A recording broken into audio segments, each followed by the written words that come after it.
Okay hey guys, back to the channel. और आज मैं खुश इसीलिए हूँ क्योंकि जब मैंने सी लैंग्वेज शुरू किया था तब मैं जब लूप में पहुँचने वाला था, जब मुझे पता चला था कि हाँ अब हम लूप पढ़ने वाले हैं, तो मेरे अंदर एक अच्छा सा एक्साइटमेंट था। वो एक्साइटमेंट मैं आपके साथ देखना चाहता हूँ।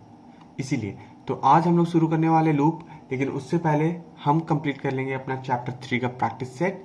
तो सीधा जंप इन करते हैं चैप्टर 3 के प्रैक्टिस सेट पे और सॉल्व करते हैं कुछ क्वेश्चंस। उसके बाद हम फोड़ेंगे चैप्टर 4 को, यानी कि loops.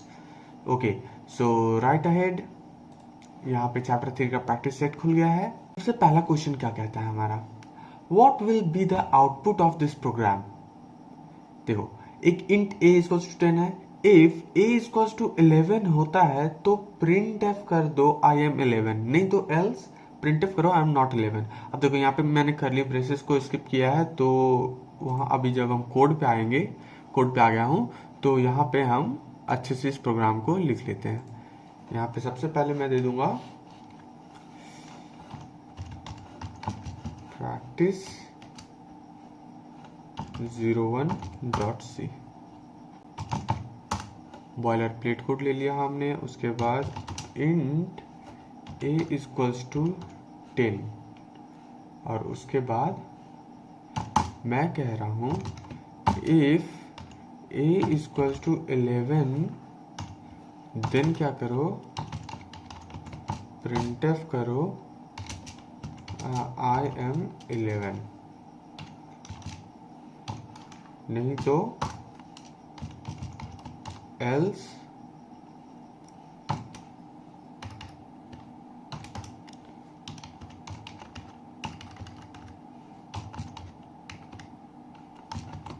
printf I am not 11। Check करते हैं इसका आउटपुट क्या होगा। देखो यहाँ पे इसने मुझे बता दिया I am 11। अब ऐसा क्यों हो रहा है, ऐसा क्यों हो रहा है? यहाँ तो मैंने दिया था a इक्वल्स टू 10, मैंने यहाँ पे दिया था a इक्वल्स टू 10, लेकिन ये प्रिंट कर दे रहा है आई एम 11। ऐसा क्यों? आई एम नॉट 11 ऐसा क्यों नहीं? देखो, क्योंकि यहाँ पे देखो, यहाँ पे डबल इक्वल टू नहीं है। अगर यहाँ पे मैंने डबल इक्वल टू दिया होता, देखो डबल इक्वल टू हमारा कंपैरिजन करता है, इक्वलिटी चेक करता है, और सिंगल इक्वल टू हमारा असाइनमेंट ऑपरेटर है। तो देखो मैंने अगर डबल इक्वल टू दिया और तब रन किया, तब देखो इसका आउटपुट आएगा I am not 11। Hope so यहाँ तक क्वेश्चन क्लियर हो गया। क्वेश्चन नंबर 1 में कोई डाउट नहीं है। अभी आता है क्वेश्चन नंबर 2 पे। Write a program to find out whether a student is pass और fail if it requires total 40% and 30% at least in each subject to pass। अब देखो प्रोग्राम हमारा स्टेटमेंट क्या कहना चाह रहा है, एक प्रोग्राम हमें बनाना है जिसमें हमें बताना है स्टूडेंट पास है या फेल है। पास होने के लिए उसे रिक्वायर्ड है ओवरऑल में से 40% और पर सब्जेक्ट में से 33%, जिसमें से कि 3 सब्जेक्ट के मार्क्स इनपुट लेने हैं यूजर से। आ जाते हैं प्रोग्राम पे, अपना बॉयलर प्लेट कोड उठा लेंगे। Int marks 1, mark 1, mark 2, mark 3, ये मैंने 3 मार्क्स यूजर से ले लिए। अब उसके बाद मुझे ओवरऑल परसेंटेज चाहिए किसका, टोटल सब्जेक्ट का, तो परसेंट भी एक मैं ले लूंगा। अब यहाँ पे मैं ले लूंगा प्रिंटफ, यूजर से कह रहा हूं inter your marks of 3 subject. Student तुम अपने मार्क्स के तीन सब्जेक्ट के मार्क्स को यहाँ पर डालो। इसका है ना percentile D, percentile D, percentile D, ampersand mark 1, ampersand mark 2, ampersand mark 3। Okay, तो यूजर ने यहाँ पे अपने मार्क्स डाल दिए। अब हमारा यहाँ पे रिक्वायरमेंट क्या है कि ओके, सबसे पहले यहाँ पे परसेंटेज निकाल लेता हूँ। Percent equals to mark 1 plus mark 2 plus mark 3, इसको टोटल को अगर मैं 3 से डिवाइड कर दूं तो हमारा परसेंट निकल जाएगा। टेक्निकली हमारा फॉर्मूला परसेंटेज निकालने का ये होता है कि total marks upon total obtain marks upon total marks into 100। तो मेरे पास टोटल मार्क्स अगर मैंने 300 लिया है तो 300 इंटू 100 पे 2 जीरो कैंसिल हो जाएगा तो अपॉन 3 ही आता है।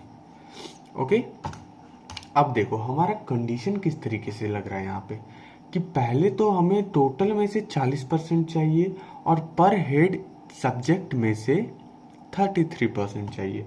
तो मैं यहाँ पे लगाऊंगा if condition, if percentage is greater than equals to 40, अगर परसेंट, जो परसेंट आएगा हमारा, अगर वो 40 या 40 से ज़्यादा है एंड पर सब्जेक्ट का marks, if mark 1 is greater then 33, 100 का 33% 33 होगा, and mark 2 is greater then 33 and mark 3 is greater then 33। अगर हमारा ये तीनों कंडीशन, चारों कंडीशन अगर फुलफिल हो रहा है तो कर दो printf you are pass, नहीं तो else बच्चे तुम हो फेल। ऑलराइट, अब हम यहाँ पे अपना कंट्रोल सेव करेंगे, रन करते हैं। देखो inter marks your 3 subject, inter your marks of 3 subject. Suppose पहले सब्जेक्ट में मैंने लाया, सब्जेक्ट 1 में मैंने लाया 50, सब्जेक्ट 2 में मैंने लाया 80 और सब्जेक्ट 3 में 70। देखो यू आर पास। अब दूसरे स्टूडेंट का जब मैं चेक करा, उसने एक सब्जेक्ट में 10 मार्क्स लाए, दूसरे में 70 लाया और तीसरे में 90 लाया। ओके, लेकिन वो है फेल क्योंकि उसका पहला सब्जेक्ट में 10 मार्क्स है। होपफुली ये वाला क्वेश्चन भी सॉर्ट आउट हो गया है, क्लियर है। मूव ऑन करते हैं नेक्स्ट क्वेश्चन पे। Calculate income tax paid by employ to the government as per stats mention below. अब नीचे जो स्टैट्स दिए हुए हैं उस पे हमें इनकम टैक्स कैलकुलेट करना है। ओके, तो सबसे पहले अपने कंपाइलर को क्लियर करते हुए बॉयलर प्लेट कोड उठा लेना है। इंट मैंने एक करना है इनकम, एक वेरिएबल मैंने बनाया इनकम का। ओके, अब मैं यूजर से कहूंगा इंटर योर इनकम। यूजर तुम अपना इनकम डाल दो, परसेंटाइल डी उसको, उस इनकम को रख लेगा, मतलब स्टोर कर लेगा। अब कंडीशन मेरा यहाँ पे क्या लगेगा, इफ, देखो इनकम स्टैट्स पे आ जाते हैं। इफ इनकम 25 लाख से ज्यादा हो और 50 लाख से कम हो तो 5% का टैक्स लगेगा। सॉरी, यहाँ पे 50 लाख नहीं होना चाहिए, 5.0 लाख होना चाहिए। अगर 2.5 से 5 लाख के बीच में इनकम है तो टैक्स लगेगा। If income is greater than 2.5 lakh को लिखते हैं इस तरीके से।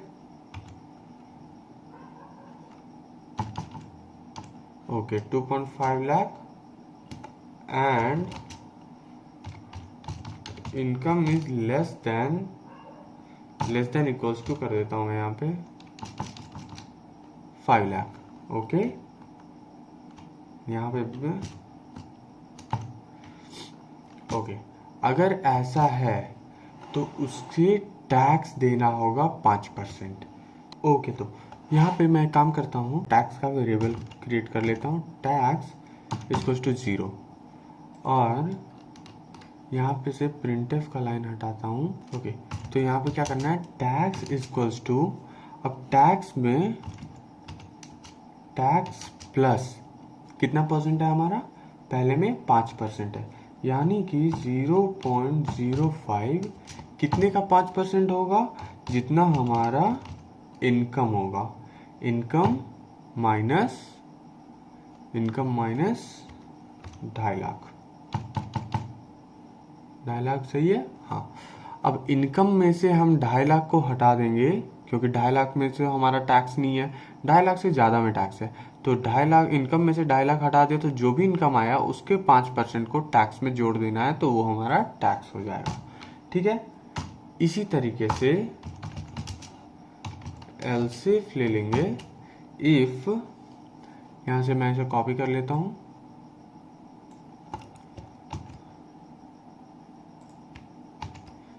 एक काम करता हूँ, यहाँ पे इनकम और टैक्स दोनों को फ्लोट में करता हूँ, क्योंकि हो सकती है किसी की इनकम और टैक्स परसेंटेज में आ रही हो, राइट ना। ऑल राइट, चलो यहाँ पे ओके, तो सेकंड कंडीशन क्या है हमारा, 5 लाख से लेके 10 लाख तक, तो 5 लाख से हो गया 10 लाख तक, 10 लाख सही है हमारा, 1/10,000। Okay, right, all right. इस पे क्या टैक्स है हमारा, इस पे टैक्स है, टैक्स प्लस कितनी परसेंट है हमारी, 20% है, यानी कि 0.2, राइट। 0.2 कितने का, इनकम माइनस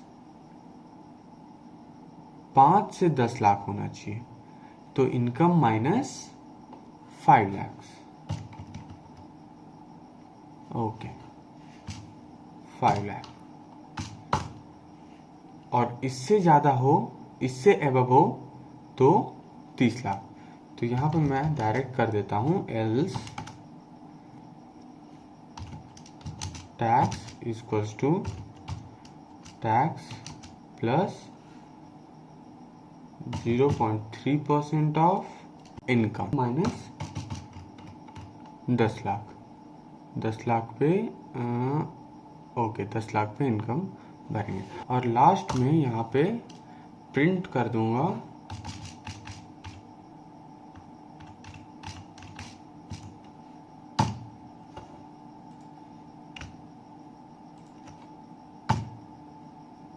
ओके, लास्ट में मैं यहाँ पे कर दूंगा printf your taxable amount is percentile D, जो कि है टैक्स में percentile F, sorry percentile F और बैकस्लैश है। कंट्रोल सेव करते हैं, रन करते हैं। देखो एरर कहाँ पे आ गया हमारा, एरर आ गया, ओके एरर है यहाँ पे मैंने एक सेमीकोलन देना था। ओके ऑलराइट, अभी भी एरर है टैक्स प्लस 0.5। ओके, यहाँ पे मैंने इनटू का ऑपरेटर हर जगह पे एस्ट्रिक साइन नहीं डाला है। ऑलराइट, चलो ये बढ़िया। देखो अभी भी समवेयर एक्सपेक्टेड एरर है, इफ यहाँ पे मैंने कंडीशन भी नहीं लगाया है, if income is greater than 10 lakh, 10 lakh सही है, okay, 1 more 0, if income is greater than 10 lakh then, ये होपफुली अब एरर नहीं आना चाहिए। ओके, इंटर योर इनकम, अभी सपोज मैंने इनकम डाला है 3 lakhs, your taxable amount is 2500, ये 2500 मुझे 50,000 के अमाउंट पे लग रहा है। अगर मेरा इनकम है 15 लाख तो मेरा टैक्सेबल अमाउंट होगा 15 लाख, नहीं ये तो रॉन्ग आ रहा है। ओके 15 लाख नहीं है, ये है 1 10,000 10,000 लाख 1,50,000। ऑल राइट, तो हमारा program everything is all good. तो मूव ऑन करते हैं नेक्स्ट क्वेश्चन पे फटाफट। Write a program to find whether a year entered is leap year और नॉट। तो इसका सबसे पहले आपको लॉजिक देखना है कि लीप ईयर में क्या होता है। लीप ईयर वो होता है जो 4 से डिवाइड होता है। इंट ईयर एक डाल देंगे और प्रिंटफ कर देंगे, यूजर से पूछेंगे इंटर एनी ईयर। यूजर तुम मुझे बताओ कोई भी एक साल बताओ जो कि मैं स्टोर करवा लूंगा परसेंटाइल डी ईयर में। यूजर से मैंने ईयर का इनपुट ले लिया। अब मैं इफ एक कंडीशन लगाता हूँ, if year is divided by 4 equals to 0, तब क्या करो, तब प्रिंटफ करो the year is a leap year, the year is a leap year. Okay, नहीं तो अगर ऐसा नहीं होता है तो यूजर से, सॉरी यूजर नहीं तो एक और कंडीशन एल्स डाल देते हैं। Else printf the year is not a leap year. Thank you. Okay, control save, enter. Enter the enter any year. अभी सपोज 2000 डालता हूँ, 2004 से डिविजिबल है तो this year is a leap year. अभी मैं 2001 डालता हूँ, देखो this year is not a leap year. Hopefully यहाँ तक समझ में आ गया है। अभी नेक्स्ट प्रोग्राम पे मूव करता हूँ। मैं जल्दी जल्दी इसीलिए कर रहा हूँ क्योंकि मैं एक्साइटेड हूँ लूप शुरू करने के लिए, और लूप में ट्रस्ट में मजा आ जाने वाला है। और ये क्वेश्चंस बहुत ज़्यादा डिफिकल्ट नहीं है, इजी है। मैंने डिज़ाइन भी क्वेश्चन इसी तरीके से किया है कि आपको ये सॉल्व करने में इजी हो, और एक बार अगर क्वेश्चन सॉल्व हो जाए ना तो अंदर से एक बूस्ट कॉन्फिडेंस आ जाता है कि अब तो आगे वाले क्वेश्चन को फोड़ ही दूंगा ऐसा। तो मूव करते हैं नेक्स्ट क्वेश्चन पे। Write a program to determine whether a character entered by the user is lower case और not. Whether a character entered by character, mark my words, it's character.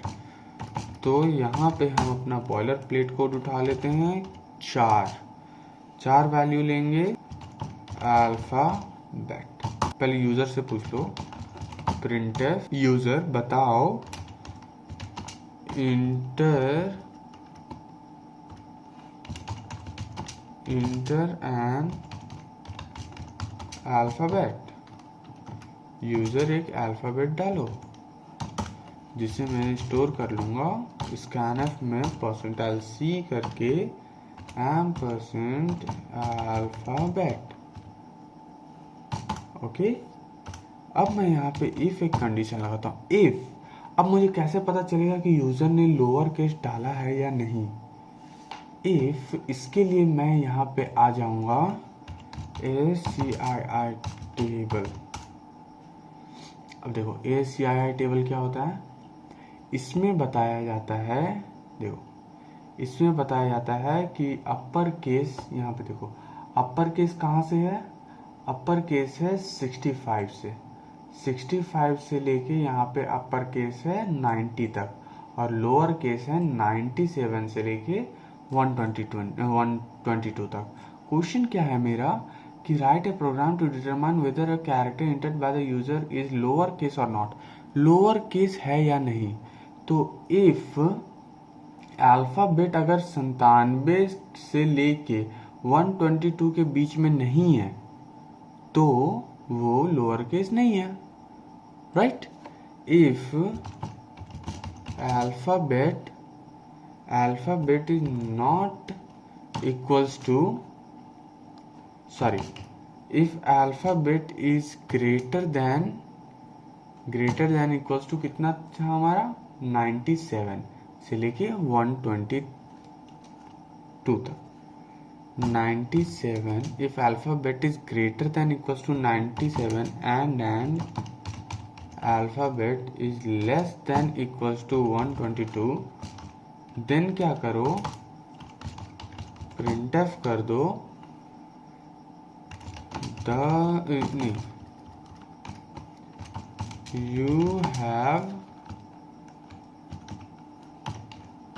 you have entered the lower case, alright। और ऐसा नहीं तो ऐसा, ऐसा नहीं तो ऐसा, you have not entered a lower case। देखते हैं, इंटर एन अल्फ़ाबेट, अगर मैं छोटा s डालता हूं तो you have entered a lower case, अगर मैं बड़ा S डालता हूं you have not entered a lower case. Hopefully ये इजी था, समझ में आ गया है। मूव करते हैं नेक्स्ट क्वेश्चन पे। Write a program to find the greatest of 4 number entered by the user. देखो मैं इसका सिंटेक्स बताता हूँ। एक प्रोग्राम बनाना है जिसमें से कि 4 वेरिएबल लेना है। मैं ये चाहता हूँ कि ये क्वेश्चन आप बनाओ, टाइम स्टैम्प लगा के आप कमेंट कर सकते हो कि आपने क्वेश्चन बना लिया, आंसर सही आ गया, रन हो गया, यानी पॉज करो वीडियो को और इसको सॉल्व करो। ओके, मैं सिंटेक्स बता देता हूँ। Write a program to find greatest of 4 number entered by the user. 4 variable लेना है। 4 वेरिएबल में से पहले कंडीशन में आपको चेक करना है कि ए बड़ा होना चाहिए बी से, एंड लॉजिकल ऑपरेटर लगाना है, एंड ए बड़ा होना चाहिए बी से, सॉरी सी से, एंड ए बड़ा होना चाहिए डी से। अगर ये तीनों से ए बड़ा है तो प्रिंट कर दो ए इज द ग्रेटेस्ट, नहीं तो दूसरा इफ लगाएंगे, इफ बी बड़ा है ए से, एंड लॉजिकल ऑपरेटर, बी बड़ा है सी से, बी बड़ा है डी से, तो बी बड़ा हो गया, नहीं तो सी को चेक करो और डी को चेक करो। और फाइनली अगर कोई नहीं होता है तो एल्स कर दो, सॉरी इसमें तो एल्स का तो ऑप्शन ही नहीं है, तो इस तरीके से करके कंडीशन को चेक करके कंडीशन सेटिस्फाई होगा, वो वाला ग्रेटेस्ट हो जाएगा। तो होपफुली यहाँ पर प्रैक्टिस सेट हमारा चैप्टर 3 का कंप्लीट हो गया है। अब हम लोग रेडी हैं चैप्टर 4 की तरफ जाने के लिए। चैप्टर 4 में जाने से, एंटर करने से पहले मैं आपसे ये कहना चाहता हूँ कि अभी तक हमने जो कुछ भी पढ़ा है उसको एक बारी आप रिवाइज कर लो। रिवीजन से ये होगा कि हमने अब जो पढ़ा है, अभी तक जो पढ़ा है और अब जो पढ़ने वाले हैं, उसमें जो मज़ा आएगा ना, वो मज़ा इंटू 100 हो जाएगा। तो सीधा रोल इन करते हैं चैप्टर 4 पे।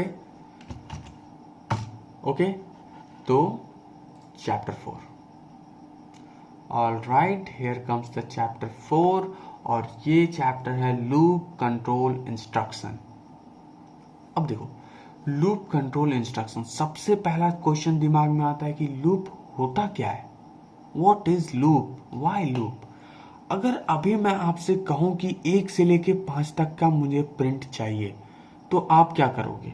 लिखोगे सबसे पहले प्रिंटफ, एक वेरिएबल लोगे suppose a, printf percentile d a equals to 1, printf percentile d a equals to 2, printf percentile d a equals to c, printf percentile d a equals to 4।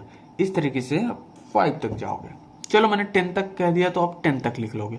What if I से कि मुझे 1000 तक का दो, तो क्या ये पॉसिबल है?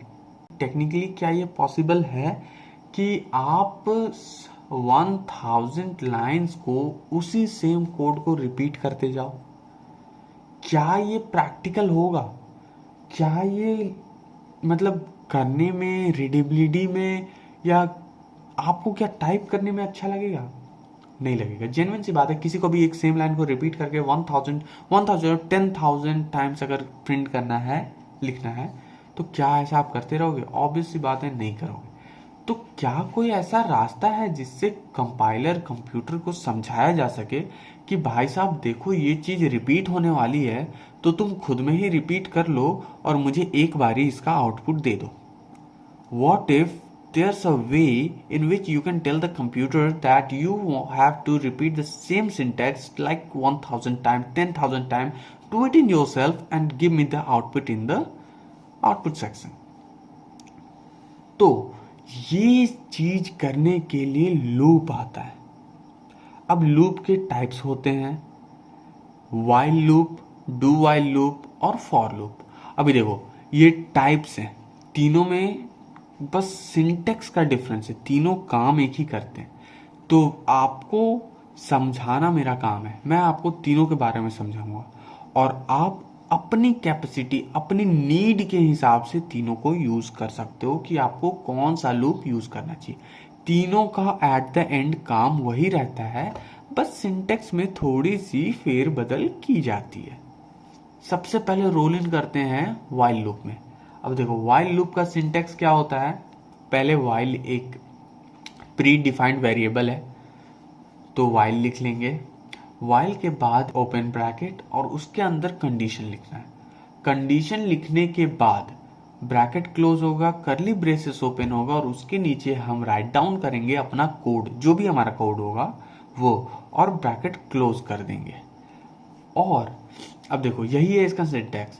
अगर वाइल के अंदर का कंडीशन ट्रू होगा, वाइल के अंदर का अगर कंडीशन ट्रू होता है तो ही उसके अंदर का कोड रन होगा, नहीं तो उसका कोड रन नहीं होगा। एग्जाम्पल से क्लियर हो जाएगा। ओके, तो एग्जाम्पल देख लेते हैं। यहाँ पे इंट एक वेरिएबल ले लो i equal to 0 if sorry while i is less than 10 printf कर दो the value of i is percentile d i। Check कर लेते हैं एग्जाम्पल को फटाफट। यहाँ पे से मैं एक फोल्डर क्रिएट कर लेता हूँ न्यू, जिसे मैं नाम दे दूंगा 01 नहीं, while loop.c। ओके, तो सबसे पहला ये वाइल लूप का हमारा कोड है, तो यहाँ पे हम उठा लेंगे boilerplate code. Int i equals to 0 है और यहाँ पे मैं कह रहा हूँ while i is less than 10। जब तक i 10 से छोटा रहेगा तब तक printf करो the value of i is percentile d \n, जो कि है i से आएगा। ओके, कंट्रोल एस सेव करते हैं, रन करते हैं। देखो क्या आ गया यहाँ पे हमारा, ये इन्फिनिटी में चला गया। क्यों गया इन्फिनिटी में ये मैं बताऊंगा। अब इसे टर्मिनेट कर देता हूँ। If the condition never becomes false, I को मैंने देखो एग्जाम्पल में देखो आई को मैंने 0 के बराबर किया और कंडीशन मैंने डाल दिया इफ यहाँ पे देखो इफ आई इज 10 से छोटा। अगर 10 से छोटा है तो तुम ये लूप चलाते रह जाओ। कंडीशन तो मेरा ट्रू हो चुका है, यहाँ पे आई की वैल्यू मैंने 0 डाल दी है जो कि 10 से छोटा है, तो ये लूप चले ही जा रहा है और ऐसे लूप को हम इनफाइनाइट लूप कहते हैं। यही मैंने यहाँ पे नोट में लिखा है।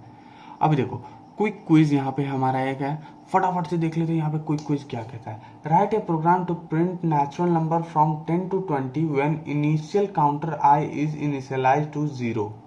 अभी देखो एक प्रोग्राम हमें बनाना है, प्रोग्राम बनाने से पहले, ये वाला क्विक क्विज बनाने से पहले मैं यहाँ पे एक चीज बताना चाहूंगा। अभी इसे इनफाइनाइट लूप को हटाने के लिए क्या करना होगा, यहाँ पे मैं कर दूंगा i इक्वल्स टू, चलो 0 ही रहने देते हैं, और यहाँ पे मैं लिखता हूँ i प्लस प्लस।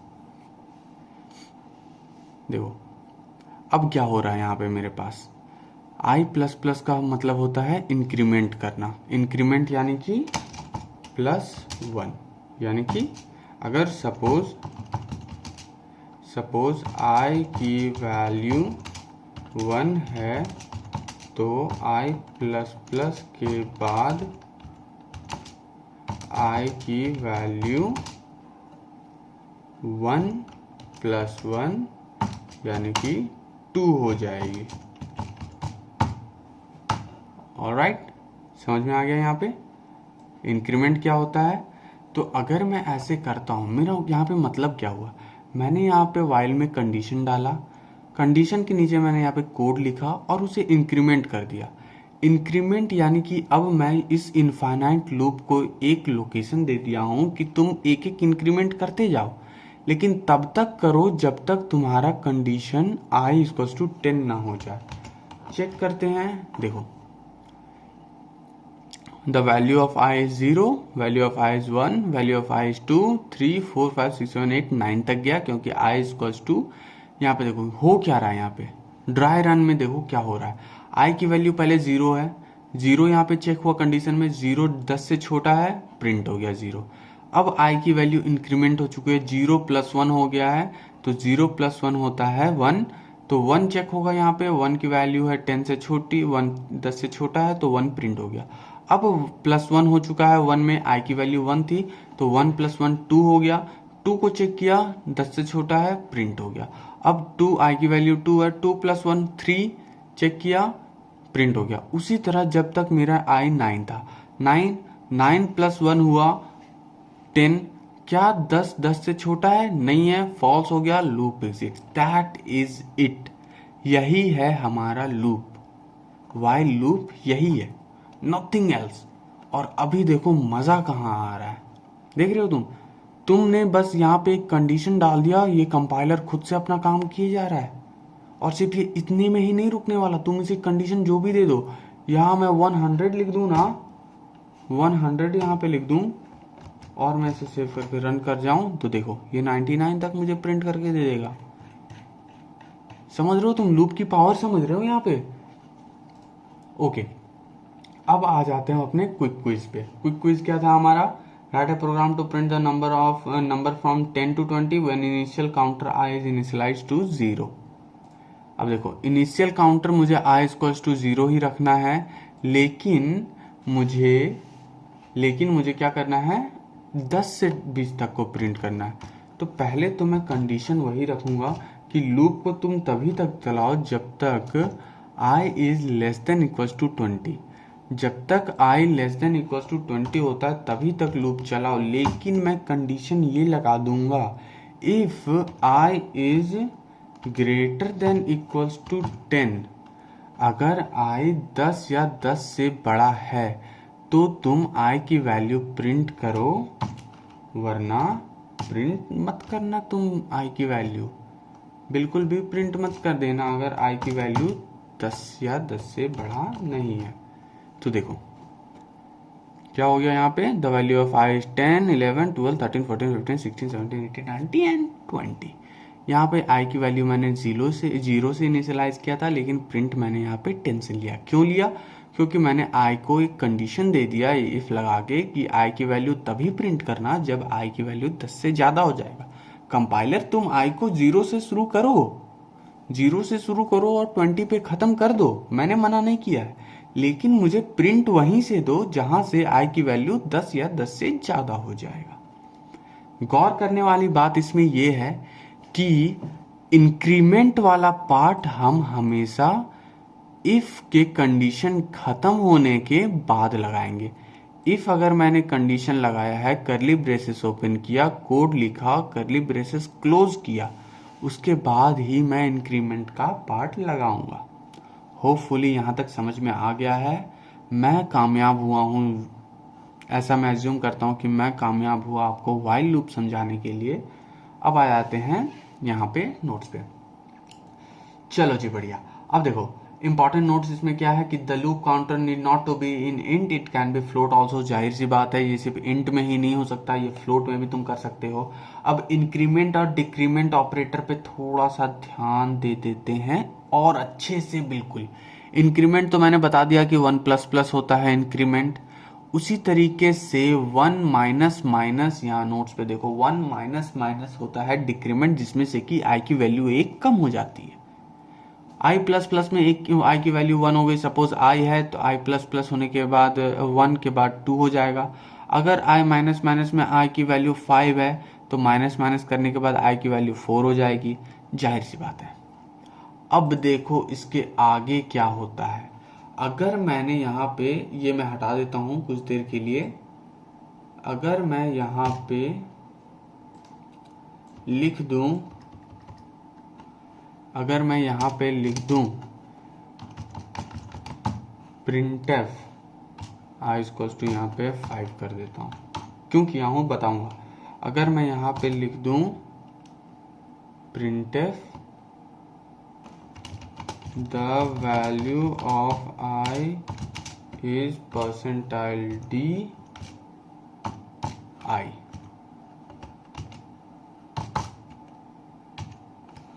और मैं यहाँ पे लिख दूं I प्लस प्लस,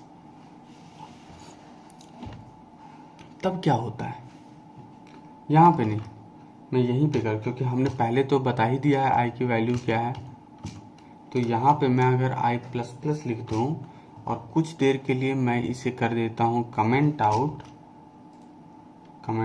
कर देता हूँ, तो देखो यहाँ पे I की वैल्यू क्या प्रिंट होनी चाहिए। आप मुझे कमेंट, यहाँ पे वीडियो को पॉज करो और टाइम स्टैम्प लगा के मुझे कमेंट करो कि I की वैल्यू यहाँ पे क्या होनी चाहिए। मैं वेट कर रहा हूँ। ओके, होपफुली आपने पॉज करके कमेंट किया है। तो अब अगर मैं इसे रन करता हूँ तो ओके सॉरी, मैंने इसे सेव नहीं किया था। अब मैं इसे रन करता हूँ तो I की वैल्यू 5 है, I की वैल्यू 5 है। जिसने भी यहाँ पे I की वैल्यू अभी 6 लिख दी है वो गलत है, क्योंकि I की वैल्यू यहाँ पे 5 अभी क्यों है, यहाँ 6 क्यों नहीं हो गया? क्योंकि मैंने I प्लस प्लस तो कर दिया है। यहाँ पे I प्लस प्लस को ये रीड नहीं किया है, ये I की वैल्यू को अभी I में ही रीड किया है, क्योंकि अभी तो I प्लस प्लस हुआ है ना।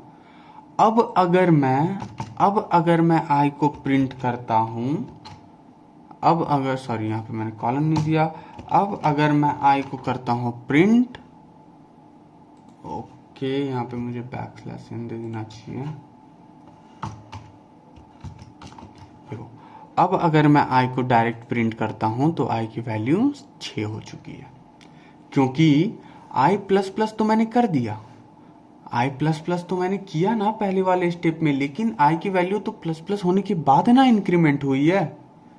I प्लस प्लस का मतलब होता है पहले प्रिंट करें फिर इंक्रीमेंट करें। याद रखने के लिए आप ऐसा कर सकते हो, पहले इस्तेमाल करें फिर विश्वास करें, वही वाला सेम टू सेम सिंटैक्स है यहाँ पे। पहले प्रिंट करें फिर इंक्रीमेंट करें, तो I की वैल्यू पहले वो प्रिंट कर देगा जो I की वैल्यू होगी, उसके बाद वो इंक्रीमेंट करके I में स्टोर कर देगा। अब आपको इंक्रीमेंटेड वाला अगर प्रिंट चाहिए तो आप वापस से I लिख दो। ऑल राइट, होपफुली यहाँ पे समझ में आ गया है। अगर मैं ऐसे ही I माइनस माइनस किया होता तो I की वैल्यू पहले 5 थी, डिक्रीमेंट होके वो 4 हो गया। अब देखो यहाँ पे दूसरा पहलू इसका क्या होता है। अगर मैं माइनस माइनस I लिखता हूं, यहाँ पे मैंने I माइनस माइनस लिखा है, अगर माइनस माइनस I लिखता हूं, अगर माइनस माइनस I लिखता हूं तो क्या होता है, ये वाला मैं फिर से हटा देता हूं। I की वैल्यू तो मेरे पास 5 है, तो चलो देखो I की वैल्यू 4 हो गई डायरेक्टली। क्यों हो गई डायरेक्टली? क्योंकि माइनस माइनस I ये कहता है कि भैया जी हम पहले करेंगे डिक्रीमेंट फिर हम उसको करेंगे प्रिंट। तो पहले डिक्रीमेंट करेंगे हम, फिर प्रिंट करेंगे हम। पहले डिक्रीमेंट करेंगे फिर प्रिंट करेंगे। समझ में आया? इसमें क्या होता है, I माइनस माइनस में क्या होता है और I प्लस प्लस में क्या होता है। अगर प्लस प्लस I मैं यहाँ पे लिखता तो मेरे पास आंसर कुछ इस तरीके से होता।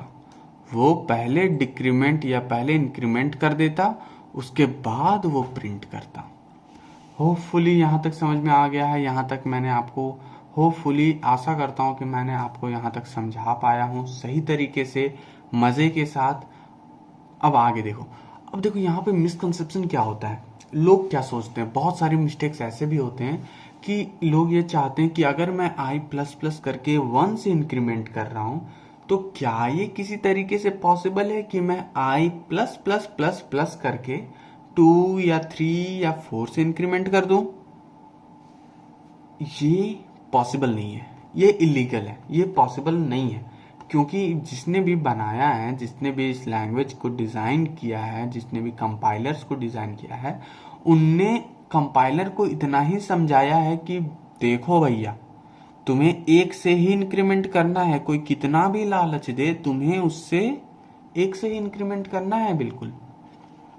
ओके, तो आई प्लस प्लस ही होता है, आई प्लस प्लस प्लस नहीं होता है, आई माइनस माइनस माइनस नहीं होता है, सिर्फ आई प्लस प्लस होता है, आई माइनस माइनस होता है, माइनस माइनस आई होता है, प्लस प्लस आई होता है। ऑलराइट, मूव करते हैं नेक्स्ट टॉपिक पे। तो यहाँ पे देखो, plus equals to is a compound assignment operator just like minus equals to, asterisk equals to, slash equals to और परसेंटाइल इक्वल्स टू। इस चीज को हम लोग डीपली और थॉरली हम लोग आगे जब कोड्स करते जाएंगे, प्रैक्टिस करते जाएंगे, उस समय हम इस चीजों को ज्यादा अच्छे से पढ़ेंगे। बस ये समझ लो कि प्लस इक्वल्स टू एक कंपाउंड असाइनमेंट ऑपरेटर है। यहाँ पे हमारा वाइल लूप हो जाता है खत्म। अब हम आ जाते हैं डू वाइल लूप में। अब देखो, डू वाइल लूप को शुरू करने से पहले मैं ये बता देता हूँ कि while loop, do while loop हो या फॉर लूप हो, तीनों में एट द एंड काम वही होता है, बस सिंटेक्स का फेरबदल है थोड़ा सा। ये मैंने पहले भी बताया। अब देखो, डू वाइल लूप का सिंटेक्स देख लेते हैं। The syntax of do while loop looks like this: do curly braces open, code curly braces closed, while condition semicolon. अभी देखो इसमें क्या हुआ, इसमें और वाइल लूप में अंतर क्या है। वाइल लूप जैसे कि हमारा यहाँ पे लिखा हुआ था, वाइल लूप जो हमने यहाँ पे लिखा था, देखो यहाँ पे, इसमें क्या था कि पहले वाइल मैंने इनिशियलाइज किया, फिर मैंने कंडीशन डाला, अगर कंडीशन ट्रू होगा तो उसके अंदर का कोड रन होगा, अगर कंडीशन फॉल्स हो गया तो रन नहीं होगा। लेकिन डू वाइल लूप के साथ क्या है सीन, डू वाइल लूप के साथ सीन ये है कि मैंने डू लिख दिया और उसके अंदर कोड लिख दिया, उसके बाद मैं वाइल लिख के कंडीशन लिख रहा हूं, यानी कि एक बारी तो मेरा कोड रन कर ही जाएगा, एक बारी तो मेरा कोड रन कर ही जाएगा। अभी इस चीज को एकदम क्रिस्टल क्लियर करने के लिए एक नया यहाँ पे फोल्डर बना लेता हूं मैं, डू वाइल loop.c। ऑलराइट, यहाँ पे अपना बॉयलर प्लेट कोड उठा लूंगा, इंट i इक्वल्स टू 1, वही पुराना कोड ही बनाते हैं हम लोग। अभी यहाँ पे देखो, डू करली ब्रेसेस, डू यानी कि करो, जो मैंने बोल दिया वो तुम करो। यहाँ पे तुम लिख दो printf percentile d equals to percentile d \n i plus plus. अब यहाँ पे मुझे वाइल कंडीशन लगाना है, i is less than equals to 10। देखो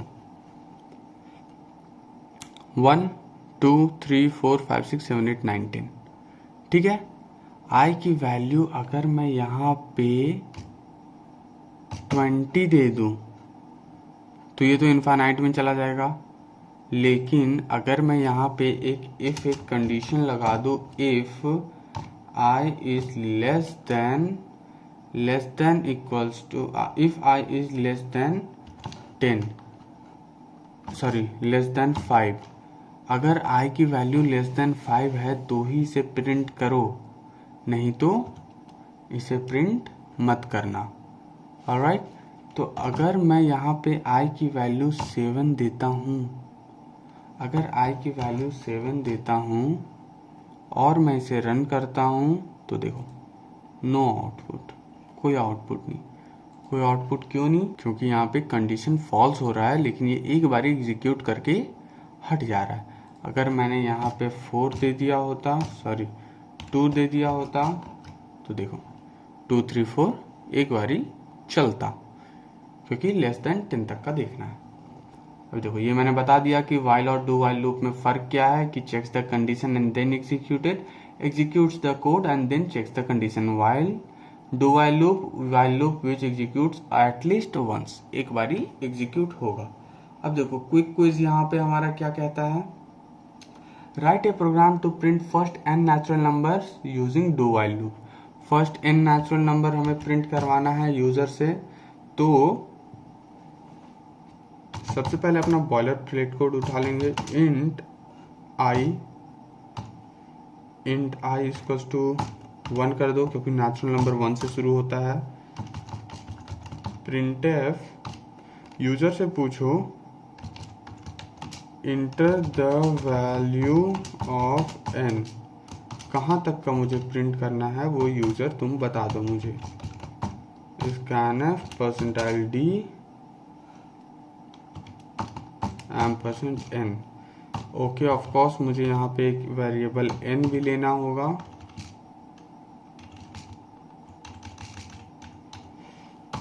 अब डू करो, तुम प्रिंट करो,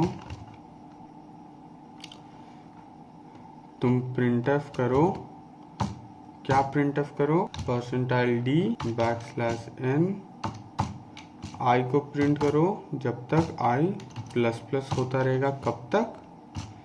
जब तक while i is less than equals to n, जहां तक i less than equals to n रहेगा। ऑलराइट,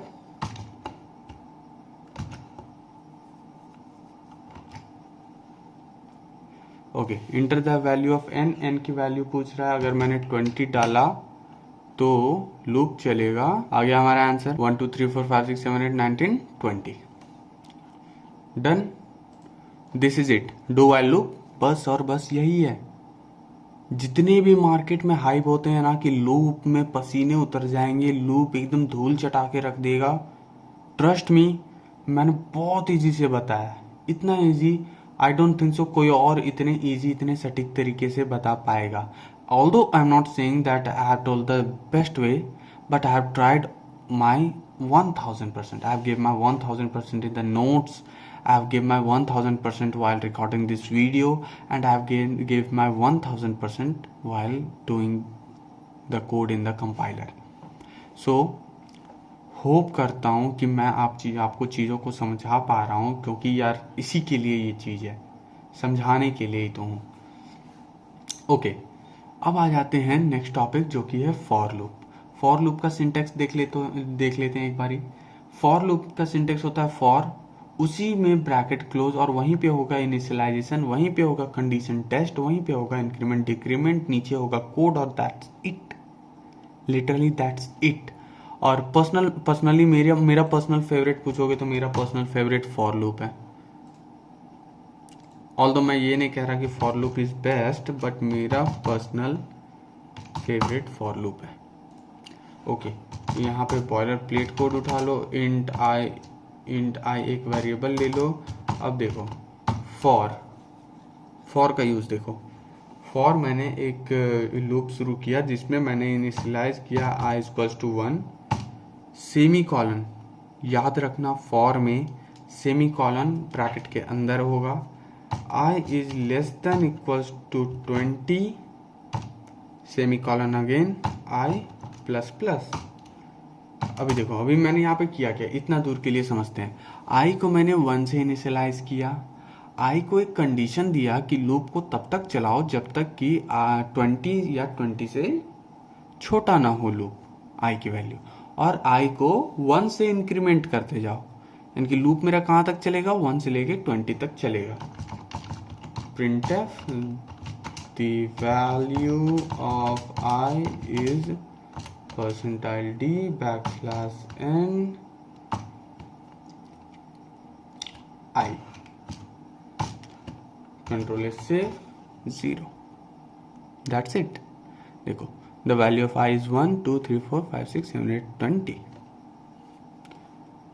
बस और बस इतना ही है while loop, do while loop और for loop.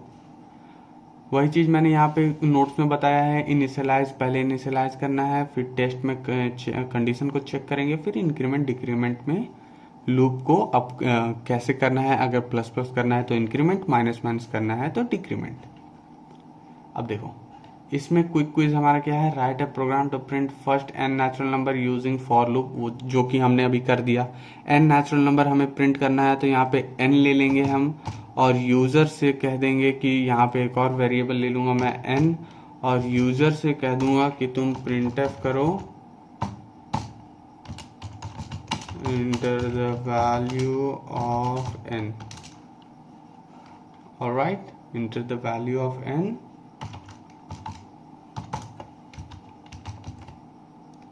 Scanf percentile d and percent n. That's it, इतना ही सा तो काम था। n की वैल्यू से यूजर से मैं दिलवा दूंगा 20, आ जाएगा 20। यूजर से मैं दिलवा दूंगा 50, आ जाएगा 50 तक का। ऑलराइट, दैट इज इट, यहीं तक है। उसके बाद ए केस ऑफ डिक्रीमेंटिंग लूप। अब थोड़ा सा डिक्रीमेंटिंग भी देख लेते हैं, कोई बड़ी बात नहीं है। For i equals to 5, i minus minus, इसमें क्या होगा, अगर मैं यहाँ पे एक न्यू कर लेता हूँ 0 to for loop dot c, decrement वाला है ये, इसीलिए int i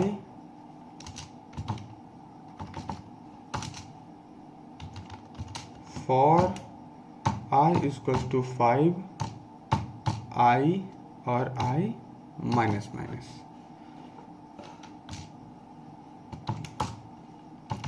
printf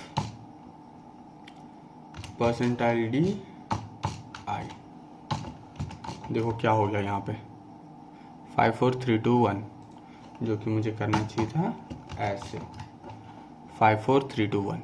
अभी देखो i की वैल्यू मैंने 5 रखी और उसके बाद मैंने i लिख दिया। अभी कोई भी नॉन जीरो कंडीशन अगर होता है तो उसे कंपाइलर ट्रू समझता है। अगर आप मेरे वीडियो में शुरू से हो तो मैं ये बता चुका हूँ कि कोई भी नॉन जीरो एसेट को कंपाइलर ट्रू मानता है। तो यहाँ पे i इक्वल्स टू 0 जहाँ तक नहीं है, देखो i से 5 से कम हो रहा है, 5 के बाद 4 होगा, 4 के बाद 3 होगा, 3 के बाद 2 होगा, 2 के बाद 1 तक प्रिंट होगा। अगर 0 हो गया तो उसे तो फॉल्स मान देगा, तो उसे प्रिंट नहीं करेगा। तो i इक्वल्स टू 1 तक वो प्रिंट कर जाएगा। ऑलराइट, तो यहाँ पे है, मैं ऐसे भी कर सकता था i इक्वल्स टू 5, i की वैल्यू कम नहीं होनी चाहिए कितने से, i should be greater than equals to 2। अगर मैं ऐसे करता तो ये मुझे 2 तक का प्रिंट देता। कंडीशन खुद पे डिपेंड करती है कि मैं क्या चाहता हूँ, मुझे क्या चाहिए कंपाइलर से, मुझे कंप्यूटर से क्या चाहिए, मेरी नीड क्या है, वो होती है कंडीशन। तो कंडीशन खुद से डिटरमाइन करना है, वो हमारा लॉजिक होना चाहिए कि मुझे चाहिए क्या। होपफुली मैंने आपको फॉर लूप अच्छे से बताया है, होपफुली मैंने आपको डू वाइल अच्छे से बताया है, एंड सो होपिंग कि मैंने आपको वाइल लूप अच्छे से बताया। ऑल्दो किसी में कोई बहुत बड़ी बात नहीं है, बस एक हाइप बना हुआ है कि लूप बहुत ज़्यादा डिफ़िकल्ट होते हैं। एक्चुअली जब हम वर्ड सुनते हैं ना लूप, हम वहीं पे मात खा जाते हैं कि लूप यार ये तो बहुत घुमाएगा, इसका नाम ही लूप है, ये तो चक्रव्यूह में डालेगा हमें। लेकिन ट्रस्ट में ये उतना लेंदी नहीं है। अगर प्रैक्टिस में हो, कुछ गूगल से जाके क्वेश्चंस निकाल के सॉल्व कर रहे हो, एक्सरसाइजेस सॉल्व कर रहे हो, तो ट्रस्ट में लूप से इजी और लूप से हैंडी, लूप जितना बेनिफिशियल कुछ भी नहीं है, कुछ भी नहीं होने वाला है लूप जितना काम आएगा। ऑलराइट, तो कुछ उसके आगे चलते हैं। डिक्रीमेंटिंग हमने देख लिया, डिक्रीमेंट कैसे होता है। तो this is for loop will keep running until I becomes 0। The loop runs in following step. पहले आई को इनिशियलाइज 5 में किया है, ये मैंने बताया इनिशियलाइजेशन। देन कंडीशन चेक होगी, आई डिक्रीमेंट होगा, condition I checked and code is executed if it's not 0। जब तक 0 आई की वैल्यू नहीं हो जाती तब तक वो एग्जीक्यूट करते रहेगा। और keeps running until I is non 0, जब तक आई की वैल्यू 0 नहीं हो जाएगी तब तक रन होते रहेगा। अभी देखो यहाँ पे हमारा क्विक क्विज क्या है, write a program to print n natural number in reverse. अभी मैंने वो तो कर दिया, एन नेचुरल नंबर मैंने वो रिवर्स में करा दिया। अगर मुझे एन नेचुरल नंबर चाहिए 20 तक, तो यहाँ पे मैं दूंगा 20 और यहाँ पे मैं दूंगा 1 नहीं भी दूंगा, अगर मैं सिर्फ आई भी लिखूंगा तो भी हमारा काम बन जाएगा। ये ऑल दो लॉजिक पे डिपेंड करता है। देखो 2019 से लेके 1 तक प्रिंट हो गया है मेरा। क्विक क्विज डन, इजी है। उसके बाद देखो the break statement in C, ये वाला इंपॉर्टेंट है। The break statement is used to exit the loop irrespective of whether the condition is true or false. Whenever a break is encountered inside the loop, the control is sent outside the loop. अभी देखो, अभी यहाँ पे देखो, अगर मैं यहाँ पे लिख देता, अगर मैं यहाँ पे लिखता if I becomes 10, suppose if I equals to 10, तो ब्रेक कर जाओ लूप को। ये क्या होता भाई साहब, देखो ऑल्दो यहाँ तक तो मेरा आई का कंडीशन डाला हुआ था मैंने, लेकिन चला तो वो आई 20 से ही डिक्रीमेंट होके आ रहा है। 20, 19, 18, 17, 16, 15, 14, 13, 12, 11 एंड 10 में मैंने एक कंडीशन डाल दिया कि यार कंपाइलर देखो, इस चीज को सुनो कि अगर तुम्हारे पास 10 आता है, मैं यहां से 20 बंदे भेज रहा हूं, जैसे ही 10 बंदे तुम्हारे पास पहुंचेंगे तुम गेट बंद कर देना। तो कंपाइलर इस चीज को समझ गया, उसे मैंने बता दिया कि अगर आई की वैल्यू 10 हो जाएगी तुम लूप को तोड़ो और निकल जाओ लूप से बाहर। भाई बस हो गया तुम्हारा काम, यहाँ पे निकल जाओ तुम लूप से बाहर। तो यही है ब्रेक स्टेटमेंट। ब्रेक स्टेटमेंट को हम जहां कहीं भी लगाएंगे वो चीज वहां खत्म होके लूप से बाहर आ जाएगा। एग्जाम्पल मैंने यहाँ पे दे रखा है, एग्जाम्पल मैंने यहाँ पे एक अच्छी वाली बता भी दी है रनिंग एग्जाम्पल में, तो होपफुली यहाँ पे प्रॉब्लम नहीं होगा। देखो अभी कंटिन्यू स्टेटमेंट को समझते हैं। The continue statement is use to immediately move to the next iteration of the loop. अभी देखो कंटिन्यू स्टेटमेंट होता क्या, एग्जाम्पल पे आ जाते हैं। देखो यहाँ पे मैंने इंट स्किप इक्वल्स टू 5 बनाया है, इंट आई इक्वल्स टू 0 बनाया है, वाइल लगा के एक कंडीशन डाला है और उसमें लिखा है if I is not equals to skip और उसके बाद कंटिन्यू। अब जैसे ही यहाँ पे कंटिन्यू देखेगा कंपाइलर, वो इसके नीचे का जो भी कोड होगा उसे भूल जाएगा और उछल के आ जाएगा वापस से लूप पे। लूप एग्जिट नहीं करेगा, ये लूप एग्जिट करना ब्रेक का काम है, वो वापस से आ जाएगा लूप पे। इसे अच्छे से समझने के लिए हम अपना बॉयलर प्लेट कोड लगा लेते हैं। इंट स्किप इक्वल्स टू जो 5 है जो क्वेश्चन में है हमारा, इंट आई इक्वल्स टू 0, उसके बाद वाइल कंडीशन पे मैंने बनाया है I is less than 10, I is less than 10 if I is not equals to skip, skip की वैल्यू 5 है, तो if I is not equals to 5 then continue. यहाँ पे मैंने एग्जाम्पल में कर्ली ब्रेसेस मिस किया है तो आप वो कर लेना। होपफुली मैं यहाँ पे बता दे रहा हूँ, मैं यहाँ पे कोड करते टाइम कंपाइलर में बता रहा हूँ कि वहाँ पे मैंने हटाया है गलती से, तो वो आप कर लेना। printf %d i। ओके, यहाँ पे मैंने एक और मिस्टेक कर रखी है, यहाँ पे इफ़ के पहले i++ लगा दो, जो कि मैंने यहाँ पे एग्जाम्पल पे नहीं दिया है, तो ही i इंक्रीमेंट होगा वरना नहीं होगा। अभी इसे रन करते हैं तो देखो ये 5 दे के लूप को एग्जिट कर जा रहा है। वैसा क्यों हो रहा है? Skip equals to 5। अब मैंने यहाँ पे कंडीशन क्या डाला था कि i स्किप के बराबर नहीं होगा तो कंटिन्यू कर जाना। स्किप के बराबर ये हुआ तो ये कंडीशन तो ये फॉल्स हो गया, तो वो एल्स पे आ गया। एल्स पे आया, उसने देखा %d i और उसके बाद प्रिंट करके वो वापस से लूप पे गया। देखा वापस से 5 आ रहा है, प्रिंट किया वही सेम चीज आ रहा है तो उसे एक बार प्रिंट कर दिया और उसके बाद एग्जिट कर गया। तो that is it continue statement. अब देखो कुछ इंपॉर्टेंट नोट्स हैं जो कि sometime the name of the variable might not indicate the behaviour of the program. जरूरी नहीं है कि मैंने अगर यहाँ पे स्किप की जगह पे मैंने अगर रुद्र लिखा हो या मैंने समथिंग एल्स लिखा हो तो उसका ये मतलब नहीं है कि वो वेरिएबल वही काम करे। वेरिएबल का नेम देना हम पे डिपेंड करता है, because we are the programmer, we will decide what will be the name of the variable. It doesn't mean that the variable's name decides the work of the behavior of the variable, right? Now second point, break statement completely exits the loop. Continue statement skips to a particular iteration of the loop. Hopefully यहाँ तक सब कुछ समझ में आ गया है, coding में मज़ा आ रहा है। और देखो मेरा रिकमेंडेशन ये है कि मैं एक लिमिटेड टाइम के लिए लिमिटेड स्ट्रेंथ का वीडियो अपलोड करता हूँ यूट्यूब पे, और मैं बना भी सकता हूँ उतना ही। उससे ज़्यादा बनाना आपके लिए पॉसिबल नहीं है देख पाना, और मेरे लिए भी देख पाना बना पाना मुश्किल है।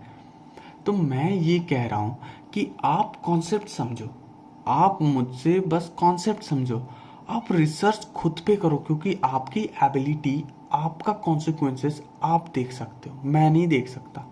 तो आप गूगल्स पे जाओ, फॉर्म्स पे जाओ, कोरा पे जाओ, बहुत सारी चीज़ें हैं, एम्पल ऑफ पॉसिबिलिटीज़ है, वहाँ पे जाओ। आप वहाँ पे क्वेश्चन सर्च करो, if else questions, loop questions, while questions, do while questions on do while loop, questions on for loop, questions on while loop search करो और उसको सॉल्व करो। और ऐसा नहीं कि सॉल्व नहीं हो रहा, तो 1 घंटे तक बैठे हैं इस पे, दिमाग लगाए जा रहे हैं, सॉल्व करने की कोशिश किए जा रहे हैं, और 4-5 घंटे के बाद 100-200 अटेम्प्ट्स के बाद क्वेश्चन सॉल्व हो जाता है। तो I will not recommend this, because no one is going to come and award you कि ये तुमने कर लिया सॉल्व, लो ये पकड़ो award. No one is going to do that. तो आप क्या करो, अगर क्वेश्चन 1-2 अटेम्प्ट में सॉल्व नहीं हो पा रहा है तो आप उस क्वेश्चन का सॉल्यूशन देखो, सॉल्यूशन को समझो, उसे अपने अंदर लॉजिक को बिठाओ कि इसने कैसे किया, और उसके बाद जब नेक्स्ट क्वेश्चन आए you implement that logic, right ना। तो जितनी ज़्यादा क्वेश्चंस आप प्रैक्टिस करोगे आपकी लॉजिक उतनी ज़्यादा स्ट्रांग होगी। और बस दैट्स इट यार, आज का वीडियो यहीं पे रैप अप करते हैं। Actually it's 1:52 at the night while I am recording the video, and इसको एडिट करने पे 1-2 दिन मिनिमम टाइम जाएगा और उसके बाद मैं अपलोड कर दूंगा वीडियो। तो होपफुली आपको ये वीडियो पसंद आया हो, आपने कुछ सीखा है इस वीडियो से, तो give this video a thumbs up and do share with your friends, your mates whom you want to that they should learn knowledge, they should learn programming। तो उनके साथ शेयर करो यार, उनको बताओ कि एक बंदा है जो कि सिखाता है, जिनसे मतलब अगर आपको सीखने में मज़ा आ रहा है तो आप उनको रिकमेंड करो कि हाँ एक बंदा है जो कि मतलब अच्छे से सिखाता है, उससे साथ सीखने में मज़ा आएगा, साथ साथ में पढ़ेंगे, मस्ती करेंगे एंड ऑल। तो आप शेयर करो वीडियो को, सब्सक्राइब करो if you are new to this channel, and will catch up in the next video very soon यार। मैं कोशिश करता हूँ कि जल्दी जल्दी वीडियो अपलोड करूँ, although it's take a time, but I manage. जैसे सब्सक्राइबर्स बढ़ते जाएंगे, I try my best to give some more time, give some more efficiency to this thing. So let's wrap up the video. Hope you all doing fine, keep smiling, keep coding, and peace out.